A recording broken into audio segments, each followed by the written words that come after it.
You're listening to English with Monty, the podcast about the English language, talking about an extract from Pride and Prejudice by Jane Austen.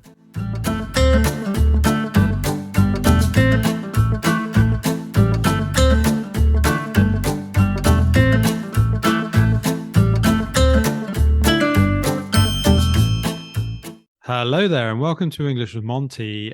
Today I've got Amy back with me. Hi Amy, how are you doing? Hey, I'm good, thank you. And you? Doing really well, thanks. Thanks for joining me. Welcome. Thanks for having me back. No worries. So today I thought we'd do something to do with an extract from a book. Gideon and I, we've recently done an episode on literature to do with British culture. So it was really focusing just on British literature, and Pride and Prejudice came up, as of course it would, being a very famous book. A classic, definitely, very much so. I thought we'd do an 8-minute episode, just do a bit of an extract on it. What was your thoughts on Pride and Prejudice? Have you read it? Do you like it? I haven't read it since school. Okay. It was mandatory in my English Lit, which means literature, for anyone who wasn't sure. English literature class, it was a must read. And I think because it was a must read in a mandatory subject, it took away the fun of it for me. However, if I were to reread it, I'm sure I'd enjoy it much more, not having to read a certain amount of chapters by a certain dates as it was at school. So I really need to reread it in my own leisurely time. I think it'll be much more entertaining. I should think so. I should probably do the same. We did Mansfield Park at school. It would have been, of course, another Jane Austen book. Yeah. And we skipped Pride and Prejudice. I definitely should reread some of the stuff. I guess it's set just before Victorian times, I think. It is, exactly. So very focused on women just having their one specific role, which was to find a man, get married, have kids. It's all around that kind of period of time. Definitely. And it's about status, isn't it? And marrying into wealth and things like that. Exactly. So it's very much of its time. I think it's fairly straightforward in terms of the language. It's not too bad, is it? It isn't actually, like going through it. It's quite an easy one to read. There's not too much challenging language. Mm-hmm. We'll take it in turns to read some of it, and then we'll maybe talk about some of the trickier vocabulary at the end. So this is from chapter 1. It is a truth universally acknowledged that a single man in possession of a good fortune must be in want of a wife. However little known the feelings or views of such a man may be on his first entering a neighborhood, this truth is so well fixed in the minds of the surrounding families that he is considered as the rightful property of some one or other of their daughters. "My dear Mr. Bennet," said his lady to him one day, "have you heard that Netherfield Park is let at last?" Mr. Bennet replied he had not. "But it is," returned she, "for Mrs. Long has just been here, and she told me all about it." Mr. Bennet made no answer. "Do you not want to know who has taken it?" cried his wife impatiently. "You want to tell me, and I have no objection to hearing it." This was invitation enough. "Why, my dear, you must know. Mrs. Long says that Netherfield is taken by a young man of large fortune from the north of England, that he came down on Monday in a chaise and four to see the place, and was so much delighted with it that he agreed with Mr. Morris immediately, that he is to take possession before Michaelmas, and some of his servants are to be in the house by the end of next week." "What is his name?" "Bingley." "Is he married or single?" "Oh, single, my dear, to be sure. A single man of large fortune, 4,000 or 5,000 a year. What a fine thing for our girls." "How so? How can it affect them?" "My dear Mr. Bennet," replied his wife, "how can you be so tiresome? You must know that I'm thinking of his marrying one of them." "Is that his design in settling here?" "Design? Nonsense. How can you talk so? But it is very likely that he may fall in love with one of them, and therefore you must visit him as soon as he comes." "I see no occasion for that. You and the girls may go, or you may send them by themselves, which perhaps will be better still. For as you are as handsome as any of them, Mr. Bingley might like you the best of the party." "My dear, you flatter me. I certainly have had my share of beauty, but I do not pretend to be anything extraordinary now. When a woman has 5 grown-up daughters, she ought to give over thinking of her own beauty. In such cases, a woman has not often much beauty to think of. But, my dear, you must indeed go and see Mr. Bingley when he comes into the neighbourhood. It is more than I engage for, I assure you. But consider your daughters. Only think what an establishment it would be for one of them. Sir William and Lady Lucas are determined to go, merely on that account, for in general you know they visit no newcomers. Indeed, you must go, for it will be impossible for us to visit him, if you do not. You are over scrupulous, surely. I dare say Mr. Bingley will be very glad to see you, and I will send a few lines by you to assure him of my hearty consent to his marrying whichever he chooses of the girls, though I must throw in a good word for my little Lizzie. I desire you will do no such thing, Lizzie. Lizzie is not a bit better than the others, and I am sure she is not half so handsome as Jane, nor half so good-humoured as Lydia, but you are always giving her the preference. They have none of them much to recommend them, replied he. They are all silly and ignorant like other girls, but Lizzie has something more of quickness than her sisters. Mr. Bennet, how can you abuse your own children in such a way? You take delight in vexing me. You have no compassion on my poor nerves. You mistake me, my dear. I have a high respect for your nerves. They are my old friends. I have heard you mention them with consideration these 20 years at least.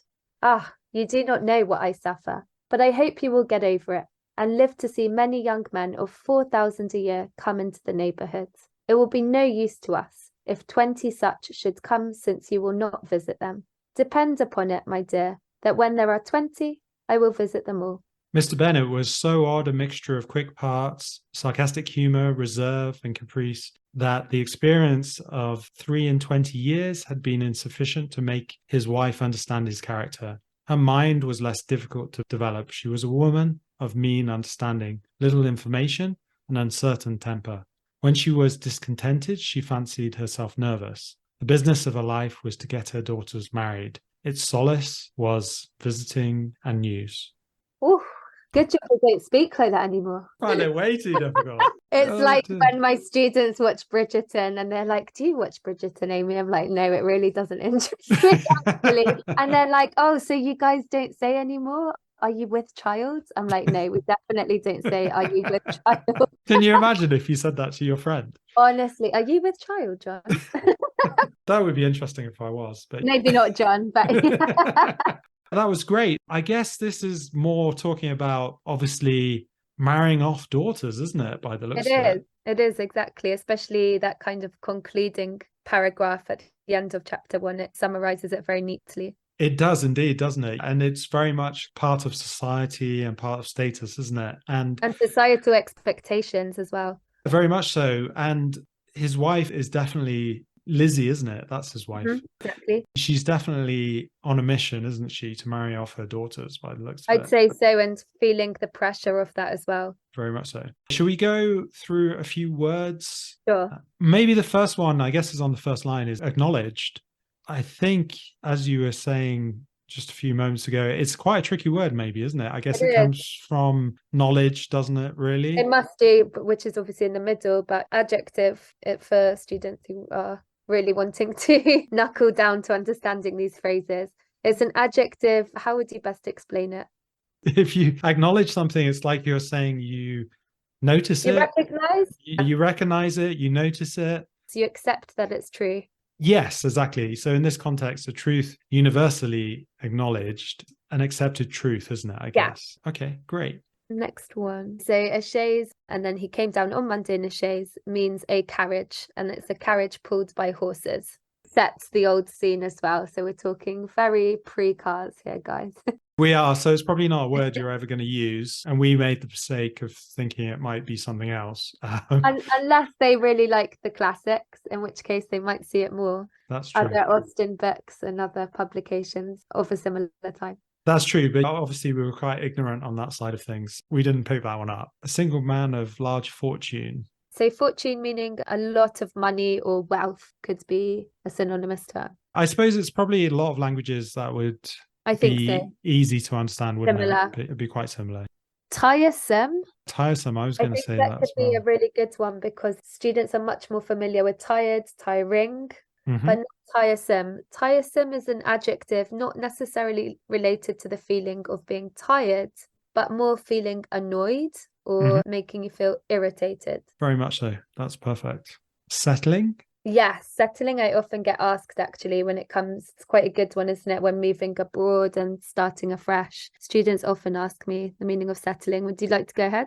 Sure. Settling is when you feel happy in your surroundings, isn't it? You've Yeah, kind of comfortable. comfortable, you've moved in, you've got your things in the right place, and Mm, maybe you've made a few friends and stuff like mhm. that. You settle. And then I suppose we would also use another one, which is settle down, but that's taking it a step further, isn't it, really? Exactly, but still correlated.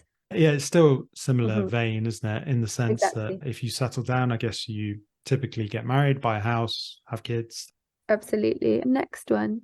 I'm actually going to pick on one that students ask a lot and get confused with, which is just in the next paragraph with design nonsense. And it's actually just the word likely. The Hmm. reason I'm choosing that one is students so often get it confused and think it's linked to being liked or to like something, when Hmm. actually the most synonymous term is probable. So if something is Yes. likely, it's probable or very possible to happen in the future. I guess it's possibly more of an Anglo-Saxon term, is it? I'm not I really think sure. I think so. I think it would be whenever I say probable, it's similar. Students pick that up straight away. Definitely. And I think sounding maybe a bit more like native, using likely is more common, isn't it, It really? is, isn't it? Much more common than saying probable. I guess probable is a bit more scientific, or it seems a It bit is, more or more scientific, doesn't academic. it? Very much so. Handsome. Okay. Handsome means attractive. Hmm. I was going to be like very gender specific there and think, wow, that's really not very modern of me. But it's more common to say a man is handsome than describing a woman as handsome. I would say nowadays we wouldn't describe a woman as handsome, though, would we? I That's what I mean, guess. exactly. I think it's still much more common for a guy. I suppose in these times, then yes, that may have been the case. I suppose they would maybe talk about a horse being very handsome as well. Absolutely. But yeah, Um, attractive. but I guess in terms of a horse, it's something it's a special horse, I guess, isn't it? Absolutely. Maybe the best of the range. Yes, indeed. Another good one might be the verb to flatter Mm. somebody. To flatter someone, I guess the best way I could explain it is to not just compliment someone, but kind of almost overload in compliments. It's more extreme, isn't it, than to compliment someone? It is really, isn't it? I mean, sometimes I guess we would use it in the sense that, oh, yeah, you're complimenting me and trying to get something out of me. But in this context, it wouldn't be the case, would it? It's more a case of, oh, yes, thank you for the compliment. She doesn't sound so impressed. Yes, sure. Okay, no, that's a good one. Maybe scrupulous. So scrupulous is an adjective meaning to be careful, Hmm. paying attention, I guess, to Yes. each detail.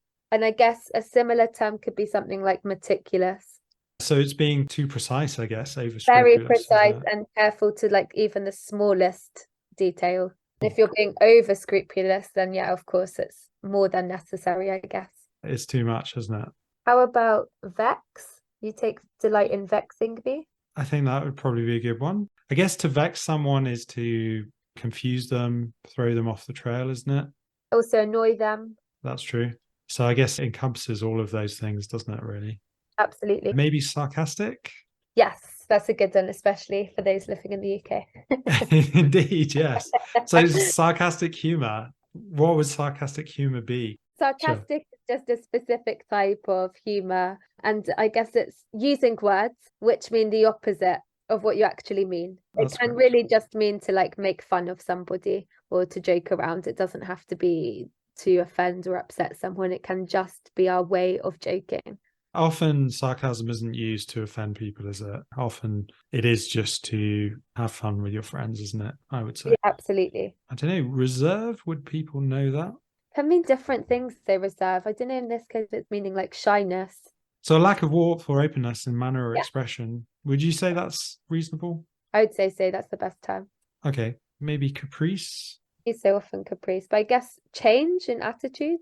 Yeah, I guess so. I mean, I guess it's not commonly used as a in modern spoken English. No, not so much, but a good word to understand is a noun. It's change in behavior, change in attitude, and it's not slow, it's more fast, it's more sudden. Definitely. Maybe temper as well. Yes, temper is, would you say mood or when it's just bad mood? I suppose it's probably bad mood, isn't Yeah, it? angry is the best, I think. Get a temper or have a temper, let's say, which are common collocations, are just to get angry. That's true, isn't it? So if you have an uncertain temper, I mean, I suppose in this context, it probably means mood, doesn't it? Absolutely. But typically it would be to be negative thing, something that you're Absolutely. angry, frustrated or something.